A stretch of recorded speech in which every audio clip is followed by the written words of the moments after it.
इस वीडियो में हम कमर्शियल बैंक्स और उसके फंक्शंस देखेंगे डिटेल में। सिंपल सी भाषा में बैंक क्या होता है? बैंक ऐसा संस्था है जो पैसों में डील करता है। बैंक क्या है? एक ऐसा संस्था विच डील्स इन मनी। तो हम इस वीडियो में कमर्शियल बैंक्स के जो फंक्शंस होते हैं उसको डिटेल में स्टडी करें। तो कमर्शियल बैंक्स होता क्या है? Commercial banks acts as intermediaries. तुम इसको ए इंट्रोडक्शन भी बोल सकते हो, जिससे तुम्हारा आंसर को ताकत आ जाए। ए इंट्रोडक्शन, बी मीनिंग, सी डेफिनेशन और डी फंक्शन ऐसे। तो कमर्शियल बैंक्स सेवर्स और इन्वेस्टर्स के बीच में इंटरमीडियरीज मतलब एजेंट। अब ये कैसे काम करता है एक बार देखो।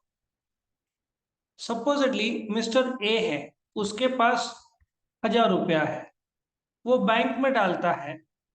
बैंक उसको 4% का इंटरेस्ट देता है। बैंक बी को कर्जा देता है, बी को लोन चाहिए। बैंक उससे चार्ज करता है 9%। नाउ 9% माइनस 4% कितना हुआ बैंक का कमाई? 5%। तो बैंक इस प्रकार से काम करता है। जो डिपॉजिट करते हैं उनको इंटरेस्ट देता है, और फिर बैंक कर्जा देता है। कर्जा देने पे इंटरेस्ट हमेशा ज्यादा होगा। तो जो 4% है डिपॉजिट करने वाले को जो इंटरेस्ट देता है, और जो कर्जा जिसको देता है उससे जो इंटरेस्ट लेता है, दोनों का डिफरेंस 9 - 4 5% बैंक का कमाई होगा। आया समझ में? तो एक्सेप्टेंस ऑफ डिपॉजिट, लोगों से क्या करता है? डिपॉजिट एक्सेप्ट करता है। कौन एक्सेप्ट करता है? बैंक। ठीक है ना? एक्सेप्टेंस ऑफ डिपॉजिट ये रहा। एंड ग्रांटिंग ऑफ लोन्स, उस पैसे से बैंक क्या करता है? लोन ग्रांट करता है। ओके। सो बैंक का मेन काम क्या है? लोगों से डिपॉजिट लेना, उस पैसे से कर्जा देना। ये primary functions of commercial bank है। अभी हम देखेंगे functions of commercial bank detail में थोड़ी देर में। ठीक है, चलो आगे आते हैं। कमर्शियल बैंक्स लोगों का सेविंग्स रखता है और उसको सही दिशा में कर्जा देता है, तो देश का प्रगति होता है। सिंपल सी बात है, जिसके पास एक्स्ट्रा फंड्स है उसको इंटरेस्ट दिया, जिसको कर्जा चाहिए उसको कर्जा दिया। ये पैसा डिपॉजिट से आता है बैंक के पास, उस पैसे से कमाई करता है बैंक। तो शेड्यूल्ड कमर्शियल बैंक और non scheduled commercial bank. Scheduled commercial bank वो कमर्शियल बैंक है जो रिजर्व बैंक ऑफ इंडिया के लिस्ट में मेंशन शेड्यूल। ठीक है, तो आगे बढ़ते हैं। बैंक्स को 4 कैटेगरीज में भागा गया है: public sector, private sector, regional, rural और फॉरेन बैंक्स। पब्लिक सेक्टर तुम्हारा एसबीआई, प्राइवेट सेक्टर तुम्हारा एचडीएफसी, गांव में रीजनल रूरल बैंक्स रहते हैं, इसको आरआरबी बोलते हैं। फॉरेन बैंक्स तुम्हारा सिटी बैंक, जिसका रजिस्ट्रेशन इंडिया के बाहर वो है। सो डेफिनेशन क्या बोलता है? बैंकिंग का एक कायदा है, banking regulation act of 1949। RBI का एक कायदा है, आरबीआई एक्ट ऑफ 1934। ठीक है। तो बैंकिंग मींस एक्सेप्टिंग। बैंक क्या करता है? एक्सेप्ट करता है डिपॉजिट लोगों से। उस पैसे का क्या करता है? कर्जा देता है या इन्वेस्ट करता है। वो deposit of money from the public, repayment of demand. तुमको पता है सेविंग्स अकाउंट, करंट अकाउंट, उसकी मदद से व्यापार करता है। और फिर सेविंग अकाउंट ऑपरेट कैसे करेंगे? चेक, डिमांड ड्राफ्ट, ऑर्डर और अदरवाइज।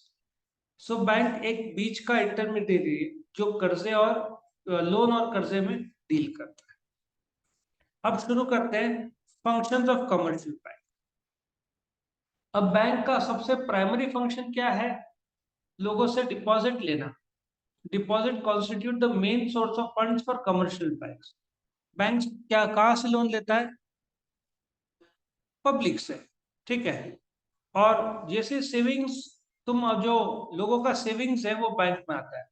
डिमांड डिपॉजिट का मतलब तुम कभी भी विड्रॉ कर सकते हैं बाय डिमांड। सेविंग्स अकाउंट पता है ना? सेविंग्स अकाउंट, करंट अकाउंट पता है? ये दो प्रकार के डिपॉजिट। टाइम डिपॉजिट जो कुछ समय के लिए रहता है, उसमें फिक्स डिपॉजिट और रिकरिंग डिपॉजिट ऐसे होते हैं। सो ये बैंक को पैसा मिल रहा है, उस पैसे से बैंक कर्जा देगा। सो जो डिमांड डिपॉजिट है, सबसे पहले डिस्कस करते हैं डिमांड डिपॉजिट। डिमांड डिपॉजिट में दो अकाउंट होंगे, करंट अकाउंट और सेविंग्स अकाउंट। करंट अकाउंट धंधे वाले लोग ओपन करते हैं। तुम अपने नाम से करंट अकाउंट नहीं ओपन कर सकते, धंधे का नाम, जिस नाम से तुम्हारे पेरेंट्स का बिजनेस है उस नाम से खुलेगा, ठीक है। और उसमें ओवरड्राफ्ट फैसिलिटी भी दिया जाता है। कर्जा मतलब तुम्हारा बैंक बैलेंस जीरो हो गया, तुम्हारे पास 1000 का बैलेंस था, 1000 का चेक दिया, बैलेंस कितना है, जीरो। तुमने एक और को 2000 का चेक दिया, तो चेक बाउंस होना चाहिए, पैसा नहीं है तो, बट बैंक क्लियर करेगा और तुम्हारा बैलेंस हो जाएगा -2। और फिर तुमको चेक मिला 500 रुपए का, तो तुम्हारा बैलेंस हो जाएगा -+500, 1500 अभी भी माइनस में। तो इस प्रकार से ओवरड्राफ्ट फैसिलिटी काम करता है। मतलब तुम्हारे पास बैलेंस जीरो है, फिर भी तुम चेक दोगे, एक प्रकार का वो शॉर्ट टर्म लोन है जो बैंक तुमको देता है। क्लियर? तो सेविंग अकाउंट कौन ऑपरेट करते हैं? बहुत सारे लोग। अब ये करंट अकाउंट था जो धंधे वाले लोग ओपन करते हैं। और सेविंग्स अकाउंट, उसके पहले करंट अकाउंट में तुम्हारा बैलेंस प्लस में है तो फेवरेबल बैलेंस, माइनस में है तो तुमने लोन लिया हुआ है, जिसको ओवरड्राफ्ट बोलते हैं। सेविंग अकाउंट बहुत सारे लोग ओपन करते हैं, सैलरीड, स्मॉल ट्रेडर्स, जो अपना कमाई का कुछ हिस्सा बैंक में सेव करना चाहते हैं। टाइम डिपॉजिट्स, टाइम डिपॉजिट्स मतलब रेकरिंग। अभी रेकरिंग क्या होता है? सपोजिटली एक आदमी का होटल है, हर रोज एक आदमी आता है और उससे 100 रुपए लेके जाता है, या चाय का ठेला है। रिकरिंग मतलब या तो हर रोज, या हर हफ्ते, या 14 दिन में, या एक महीने में एक बार तुम पैसा जमा करते जाते हो। सो इसको रिकरिंग डिपॉजिट बोलेंगे, ठीक है। रिकरिंग डिपॉजिट में रेट ऑफ इंटरेस्ट सेविंग से ज्यादा रहता है। करंट में सेविंग्स, करंट में रेट ऑफ इंटरेस्ट जीरो रहता है, सेविंग में 3-3.5% रहेगा, रिकरिंग में 4% रहेगा। और यदि तुम देखोगे, तुम्हारा जो फिक्स डिपॉजिट है उसमें ब्याज दर सबसे ज्यादा रहेगा, 5-5.5 तक मिल सकता है। सो फिक्स डिपॉजिट में तुम 1 महीना, 2 महीना, 6 महीना, 1 साल, 5 साल के लिए इंटरेस्ट बैंक में एफडी रख सकते हैं। आया समझ में? अब बैंक को पैसा मिला, कौन से 4 रूप में मिला? पहला करंट अकाउंट, दूसरा सेविंग अकाउंट, तीसरा रिकरिंग, चौथा फिक्स डिपॉजिट। अब बैंक को पैसा मिला, उस पैसे में से कुछ हिस्सा बैंक कर्जा दे देगा, providing loans and advances. Again loan and advances हो सकता है शॉर्ट टर्म के लिए हो, कॉल लोन तो 1 दिन का भी हो सकता है, 1 से 14 दिन, जो कि सबसे शॉर्टेस्ट पीरियड है। फिर शॉर्ट टर्म होगा मे भी 2-3 महीने के लिए, मीडियम टर्म होगा 1 से 5 साल के लिए। शॉर्ट टर्म लोन 1 साल के अंदर बोल सकते हैं, मीडियम टर्म 1 से 5 साल, लॉन्ग टर्म लोन 5 साल के अंदर। Longer the duration rate of interest बढ़ता है। और कैश क्रेडिट, ओवरड्राफ्ट फैसिलिटी, ये सब शॉर्ट टर्म लोन है जो बैंक देते हैं। करेक्ट? चलो आगे बढ़ते हैं, ठीक है। सो अभी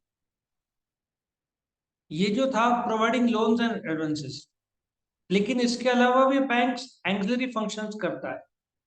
एंग्जिलरी मतलब ऐसे सोच सकते हैं कि तुम एज सपोर्टिंग, एज एजेंट, तुम्हारा चेक्स, तूने किसी को चाय पिया, 10 रुपया ट्रांसफर किया, तेरा बैंक उसको ट्रांसफर करके देगा ना। सो ऑनलाइन ट्रांसफर करना, चेक तूने जमा किया तो बैंक चेक जो रिसीव करता है। तूने ट्रांसफर किया मतलब पीरियोडिकल पेमेंट किया, एलआईसी का, घर पट्टी, नल पट्टी, ऑनलाइन ट्रांसफर, सब होता है। Merchant banking, safe deposit locker, पता है ना, ये भी फंक्शंस है। डिमैट करना शेयर्स को इलेक्ट्रॉनिक फॉर्म में, इंटरनेट बैंकिंग, मोबाइल बैंकिंग, आजकल सब फंक्शन है। और फिर क्रेडिट क्रिएशन। क्रेडिट क्रिएशन एक ऐसा जरिया है जिसमें सी नोट छापने का जवाबदारी किसके पास है? आरबीआई। नोट कौन छापता है? आरबीआई। करेंसी, हाँ, कॉइन्स, 1 रुपए के नोट और कॉइन्स गवर्नमेंट ऑफ इंडिया की जवाबदारी, 2 रुपए के नोट और आगे आरबीआई की जवाबदारी है। अपने देश में करीबन 16 लाख करोड़ के नोट्स और कॉइन्स मौजूद है, 16 लाख करोड़ के, ठीक है। लेकिन बैंक्स नोट को छाप सकते हैं, द आंसर इज, लेकिन उनको जो पैसा डिपॉजिट का मिलता है उससे वो किसी को कर्जा दे सकते हैं, उससे कर्जा, समझ में आया? 16 लाख करोड़ के नोट्स, वो तो शेयर्स के रूप में है, कैश के रूप में थोड़ी है, शेयर्स के रूप में है। अंबानी के पास जो 16 लाख तो नहीं होगा इतना, 8 से 10 लाख करोड़ होगा, लेकिन वो शेयर्स के रूप में, कैश के रूप में नहीं हो सकता, या बैंक बैलेंस के रूप में होगा। ठीक है। सो क्रेडिट क्रिएशन एक ऐसा जरिया है जिसमें बैंक क्रेडिट देके पैसा क्रिएट करता है। नोट्स छाप के एक पैसा क्रिएट होता है। तूने किसी को कर्जा दिया, तो बैंक क्या करता है? बैंक उसके खाते को क्रेडिट करता है। ठीक है। तो एक प्रकार का खाते में कर्जा दिया तो पैसा जन्मा ना, खाते में लोन दिया तो। सो बैंक भी एक प्रकार से क्रेडिट क्रिएट करता है कर्जा देकर। क्योंकि जब कोई आदमी जाकर पैसा जमा करता है बैंक, ठीक है, उसको प्राइमरी डिपॉजिट बोलते हैं। Let us take one example. ये आदमी है, वो गया बैंक में, ठीक है, उसके आंखें हैं, हंस रहा है। उसने जाकर बैंक में, एसबीआई में पैसा जमा किया 1,000 रुपया। इस 1,000 रुपए को प्राइमरी डिपॉजिट बोलेंगे। फिर बैंक इस पैसे से कर्जा देगा पी को। तो बैंक ने सपोजिटली 1,000 रुपए ट्रांसफर किए, पी को कर्जा दिया। तो बैंक 1,000 रुपए कैश नहीं दे रहा है, उसके अकाउंट में ट्रांसफर कर रहा है। तो इसको सेकेंडरी डिपॉजिट बोलते हैं। और सेकेंडरी डिपॉजिट की मदद से पैसा क्रिएट होता है। करेक्ट। तो बैंक्स भी क्रिएट करते हैं पैसा के तौर पर।